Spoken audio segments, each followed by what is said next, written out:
and welcome back to On Your Terms. I'm your host, Sam Vander, an attorney turned entrepreneur who helps online coaches and service providers legally protect and grow their online businesses using my DIY legal templates and my ultimate bundle training.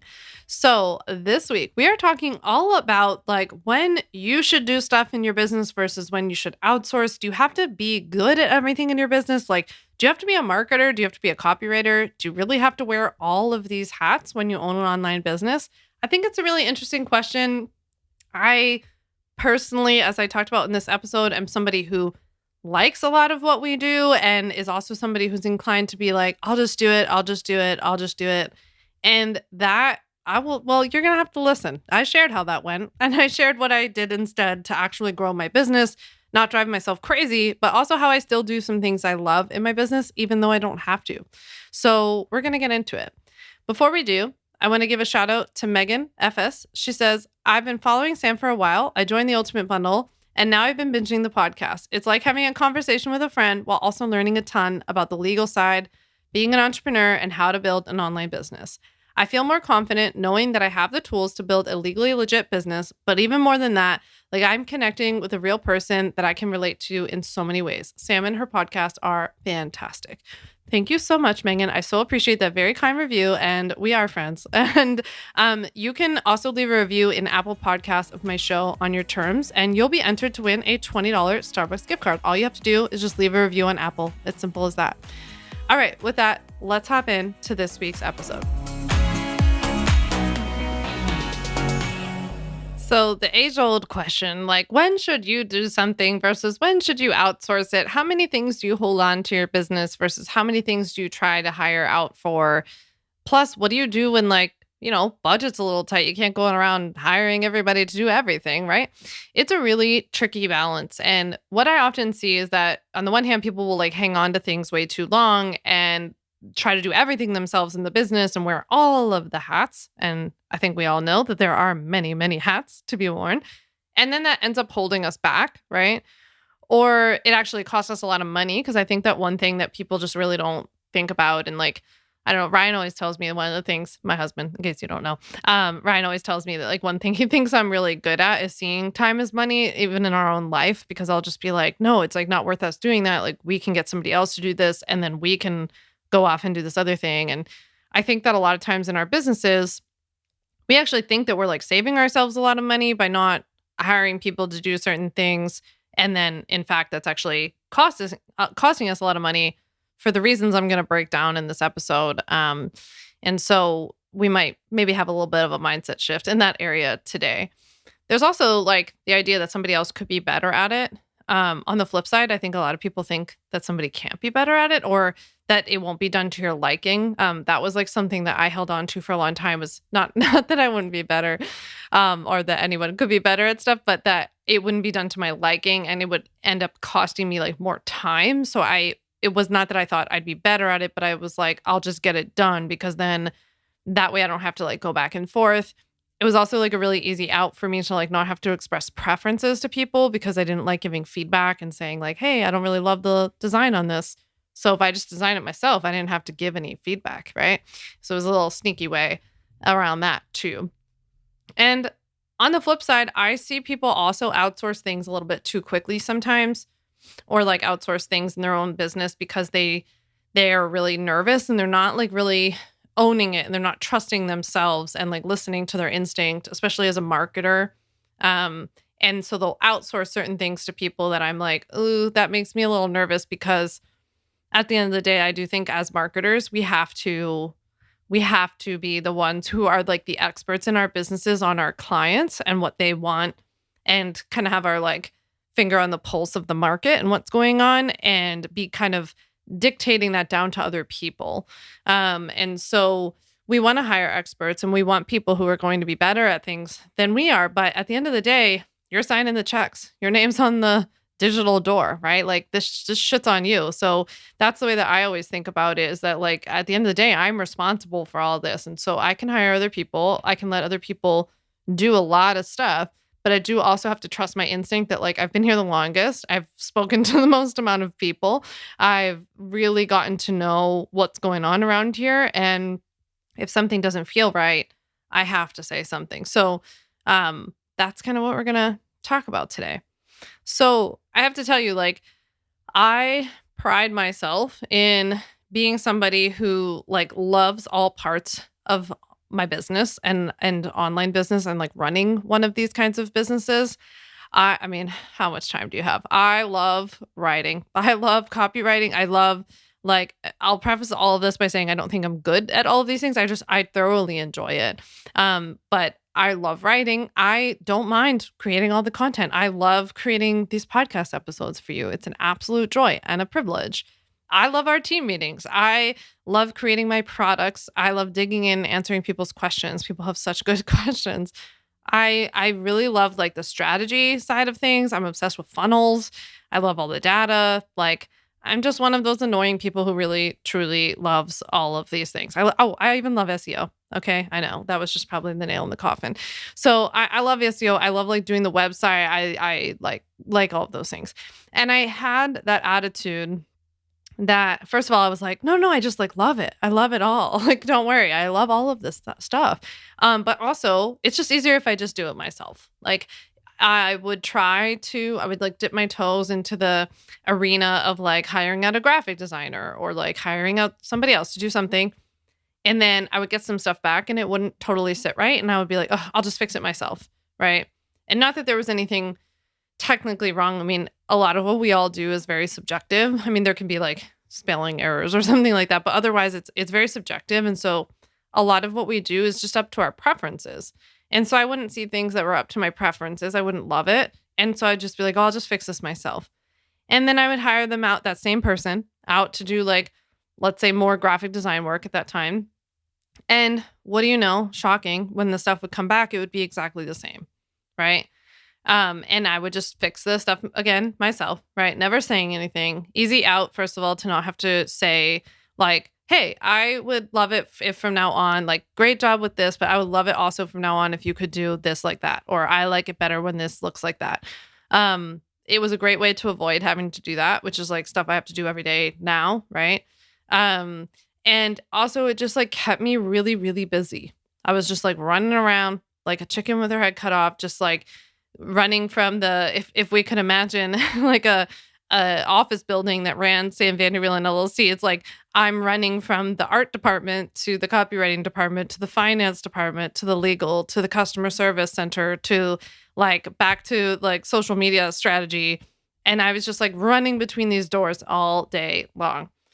And, I built a nice little business doing that and it was fine. And I was really tired. I was working a lot. I really liked what I was doing. I enjoyed it, but I was like, how am I going to actually grow this thing? Like, I don't understand. Like, I just need to sell more, but I don't understand how to do that because I don't have another minute to spare. Right.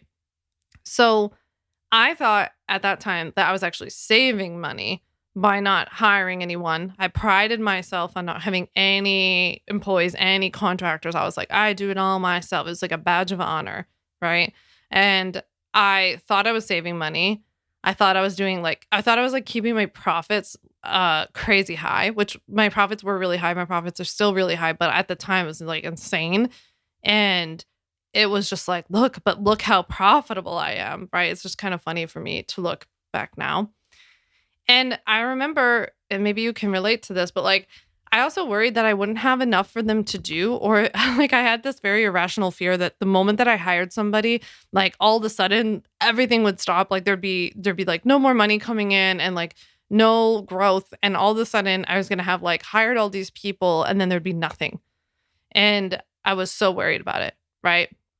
But I've talked about this many, many times on the podcast before. And now I talk about this in my free legal workshop, which I will link to below. But I really had this like flip into this mindset of starting to prepare for the business I was becoming, right? So I was running around thinking, great, this business is doing okay now, but what if it doesn't in the future? So I'll just keep acting like not only maybe even what it is like now, but what it used to be. Or like, great that it's growing now, but what if like I don't see any change? Or like, I don't know if the business of this side technically needs a VA yet, right? I then shifted though into this mindset of like, I'm on my way.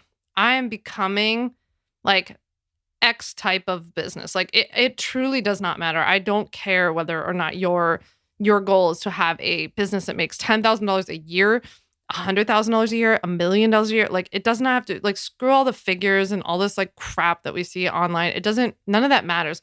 Whatever that matters is what's important to you. And so like you need to know what kind of business are you building here, right? I would love to see you have goals that are like at least for the business to get better. I just also want you to be like very kind to yourself that can be really different for a lot of people. Yours doesn't have to look like mine. Mine doesn't have to look like another person's. So you really start thinking of like, this is where I'm going. And based on that, this is what I need to have in place to become that kind of business. So we start acting today like the business we're already headed towards. We kind of just like start assuming that that's where we're headed, you know? It's kind of like if you were driving from New York to LA, you know, you would have this road trip and you would make decisions on what highways you take and where you stop and all that kind of stuff, what direction you go in based on the fact that you know you're ending up in LA, even though it's going to take you, I don't know, 5 days or something to drive there, right? So that's kind of how I want you to think about it with your business is like, I already know I'm headed there, right? So let me just like start acting like that. And that doesn't mean like spending irresponsibly and like acting willy-nilly, but there are some simple things. There's a very careful balance between that whole like jump in head first kind of mentality. Like I'm not one to tell everybody to like leave their jobs and like just throw your life away and like start a business. But there's also not going to be this like perfect planned point that where everything becomes super easy and crystal clear.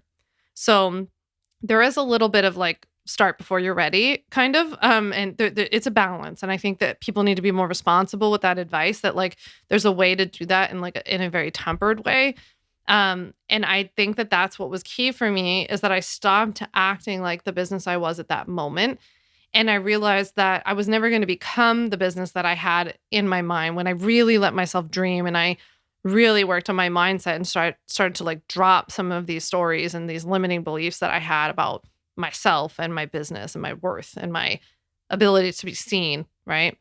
And once I started working on that and I got clear on what that vision was for me to build the kind of business I'm building right now, I was like, oh shoot, I will never get there if I keep doing this.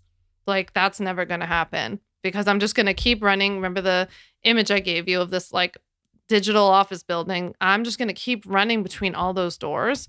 And there's no way that this can ever get any bigger. I have to get out of the way for some of this stuff. And I have to like leverage. And there are people who can do this better. There's time that can be spent better, right? There's so many different things that could be done differently. So I think that there are a couple of skills that all online business owners should strengthen, flex, sharpen, and that you're really never going to 100% outsource. Even if you hire people as experts, you're still going to be the CEO. You're still going to be the one calling the shots. You're still going to be the one that's responsible for strategy. And also, you're always going to be the one who's here. Team members can change, right? And we need to be like, you're going to be the one that's here, and you have to own this at the end of the day. And it's also going to be your responsibility at the end of the day. So what are some of these skills that I think like all business owners kind of have to own? Well, one of the biggest I would say is marketing, right? And so I want you to kind of like, if you have this voice that's coming up in you that's like, I'm not good at marketing. I don't know about that. I'm not good at this. I'm not good at that. As my therapist says, if we could just ask that to step aside for a moment and just keep an open mind, I think that it's something that we can become better at. First of all, I definitely think that some people are, you know, they have like an innate sense for marketing and like it's just very natural to them. But I also think this is something you can strengthen. And so I don't want you to like count yourself out if you don't feel like you're coming into this like at an Olympic level marketing person, right? It's okay. I think when we break down what parts of marketing you really need to own, there are at least 3 that I can think of, which is like the voice of customer. I would say like really that knowing, really being very, very clear about what your customer is struggling with, what they would like to see instead, what kind of stuff that they've tried, what they're really, really worried about. Like what really at the end of the day, when we like break it down, like what are they actually worried about happening? What do they actually wish would be different? What do they actually wish would be like the best case scenario? Really knowing the voice of customer. That also includes like how your customer actually talks about your what you do and like your topics and stuff like that. Like, just to give you an example, like when I'm talking about legal stuff, I can't use like lawyery language. I try my hardest every day when I'm, writing something or I'm creating titles or I'm writing captions or something like that. I'm like, how would they say this, right? Because it's not about how we would say it. So that is like one of the biggest things, because it's such a starting block.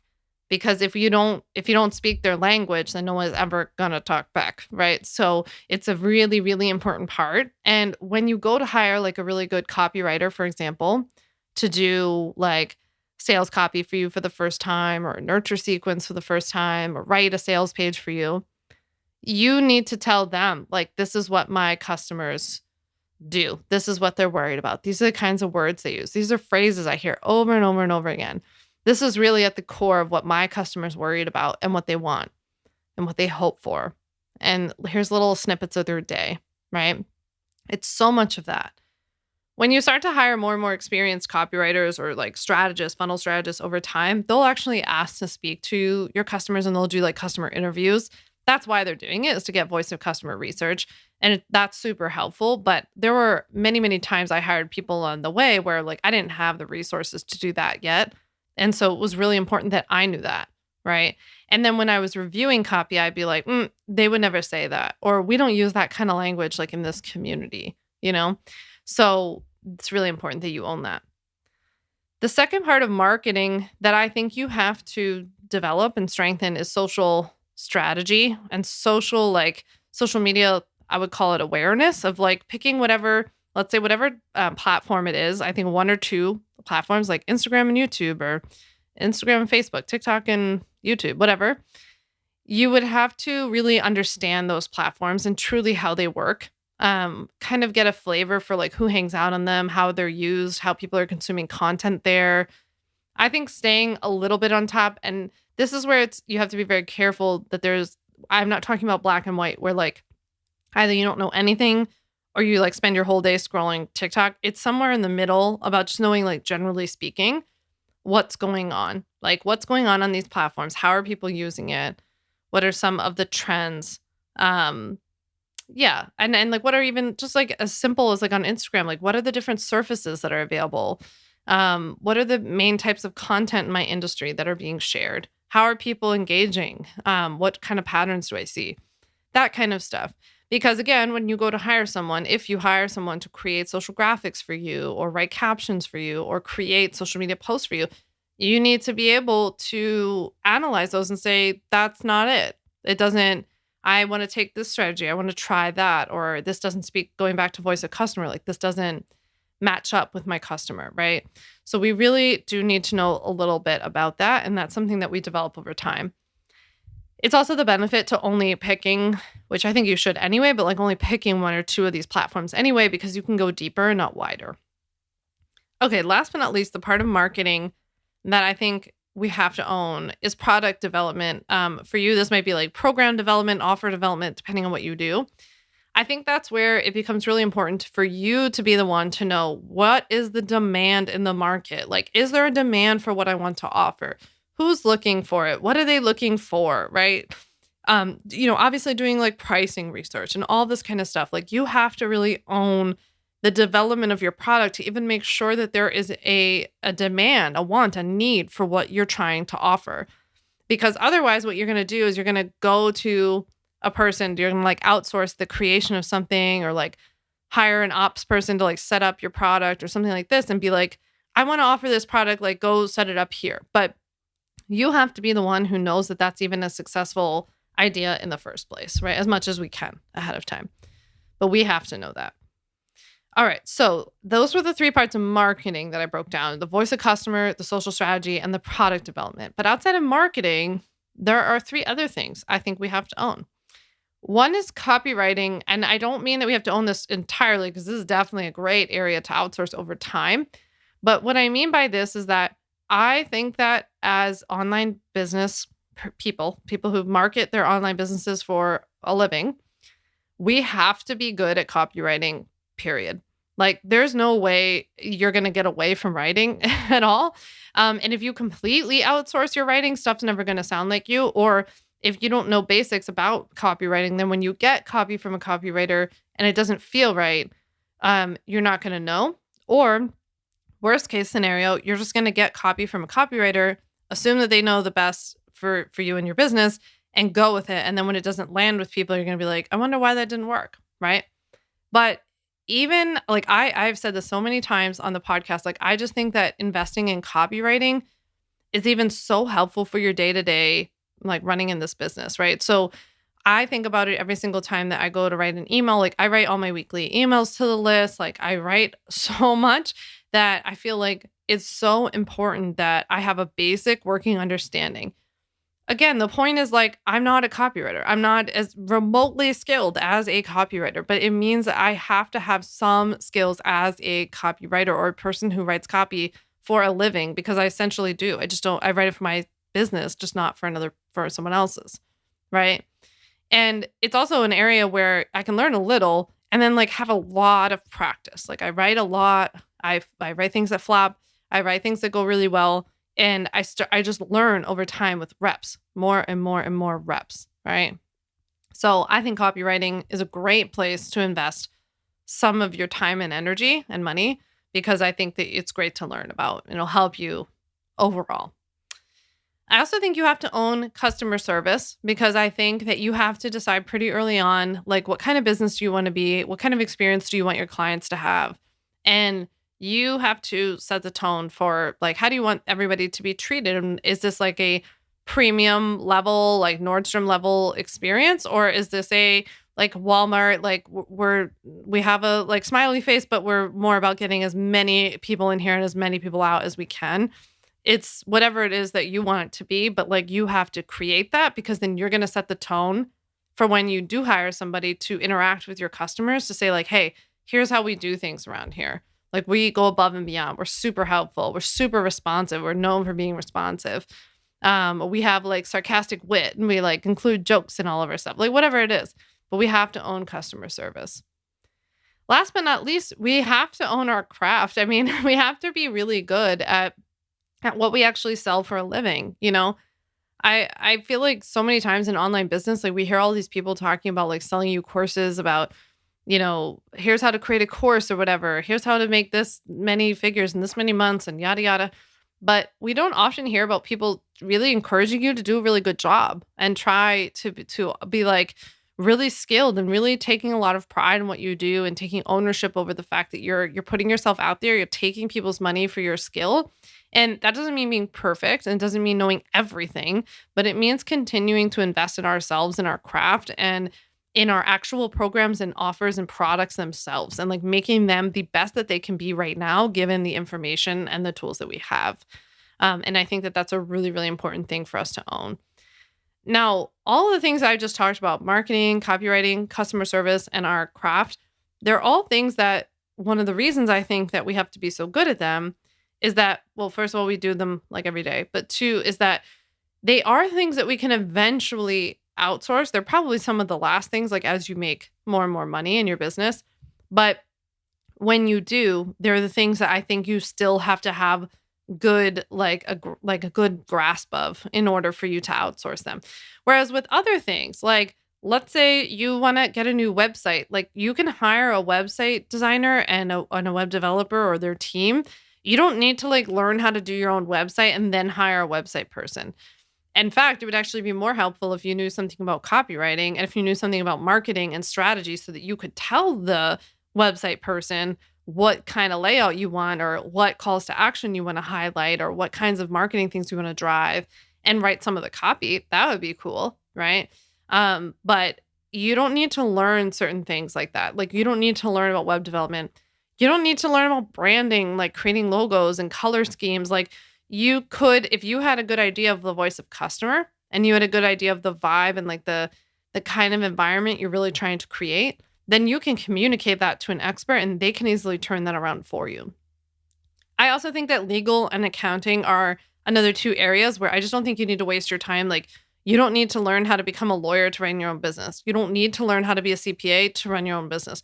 Those are areas where like I wouldn't invest much of your time to get to like really learn all about them, other than the like basics with legal of like learning how to talk about what you do, learning how to answer clients' questions, and just like learning how to set things up pretty easy to like form a business or to like send off contracts or protect your content. Having that kind of information is really empowering, but you don't need to like be your own lawyer. That's why I've created what I have. That's why I have templates for you. I have the ultimate bundle for you. But the point is like you don't have to become your own CPA. You can outsource that kind of stuff and you don't need to beat yourself up that that's not something you know how to do.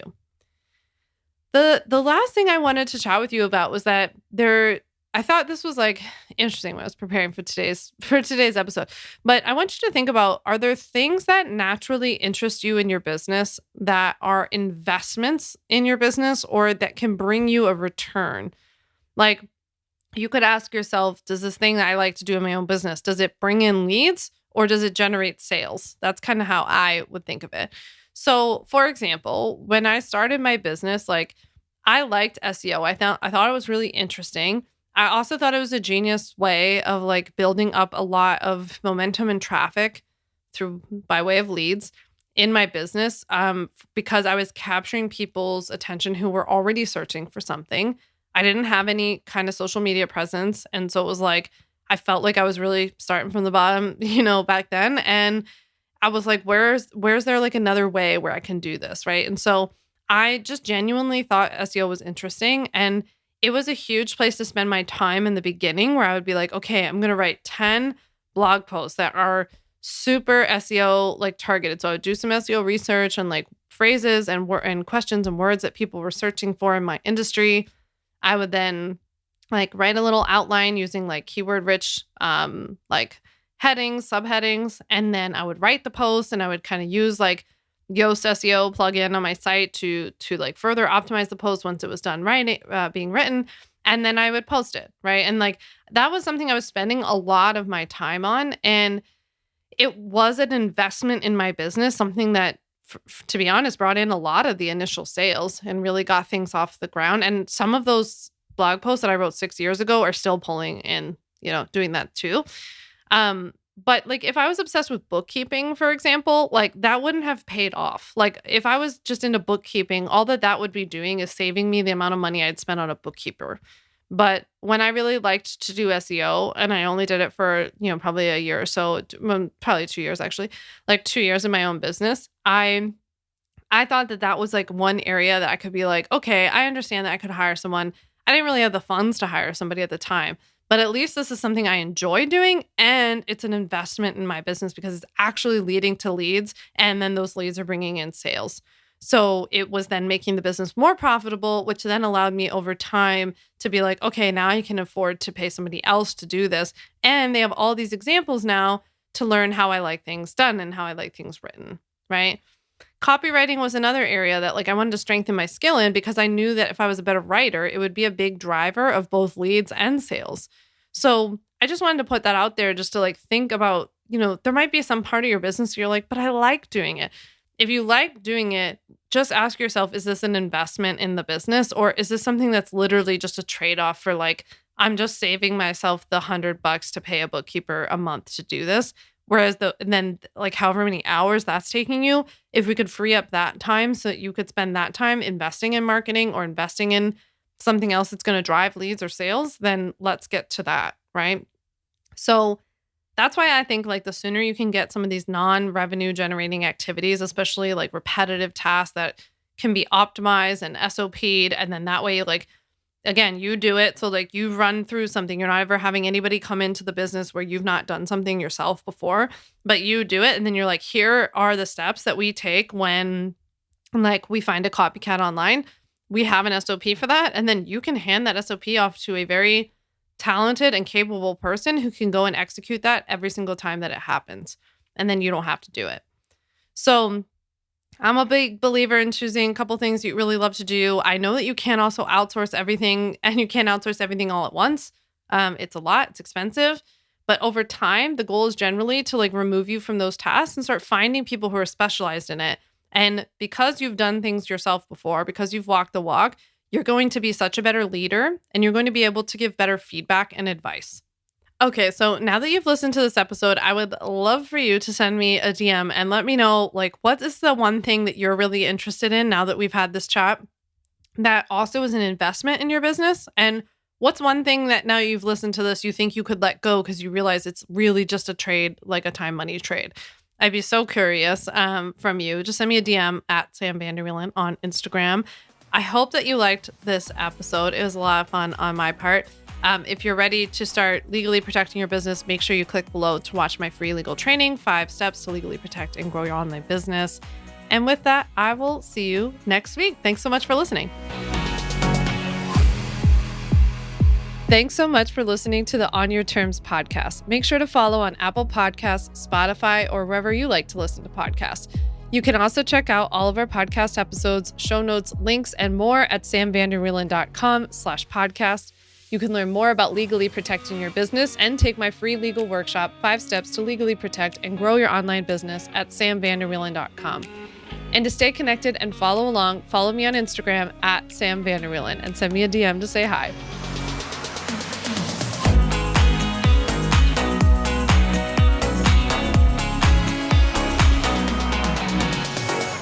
Just remember that although I am an attorney, I am not your attorney, and I am not offering you legal advice in today's episode. This episode and all of my episodes are informational and educational only. It is not a substitute for seeking out your own advice from your own lawyer. And please keep in mind that I can't offer you legal advice. I don't ever offer any legal services, but I think I offer some pretty good information.